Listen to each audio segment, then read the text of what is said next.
ரமலான் மாதம், மதீனாவின் அமைதியான ஒரு மாலை. சூரியன் மறையப் போகிறது. அனைவரும் இஃப்தாருக்கு தயாராகிறார்கள். அப்போது ஒரு ஏழை மனிதர் முஹம்மது நபி ஸல் அவர்களிடம் வந்து சொன்னார், யா ரசூலுல்லாஹ், நான் நோன்பு வைத்திருக்கிறேன், ஆனால் என் வீட்டில் உண்பதற்கு உணவு ஏதும் இல்லை. நபி ஸல் அவர்களின் கண்களில் கருணை தெரிந்தது. அவர் தமது வீட்டுக்குள் சென்று பார்த்தார்கள். அங்கும் உணவு எதுவும் இல்லை. அப்போது அவர் சஹாபாக்களிடம் கேட்டார்கள், இந்த சகோதரருக்கு யார் இன்றிரவு உணவு கொடுக்கிறார்கள்?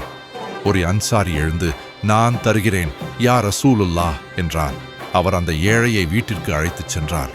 ஆனால் வீட்டில் இருந்த உணவோ ஒருவர் மட்டும் சாப்பிடும் அளவிற்கு மிகவும் குறைவாகவே இருந்தது.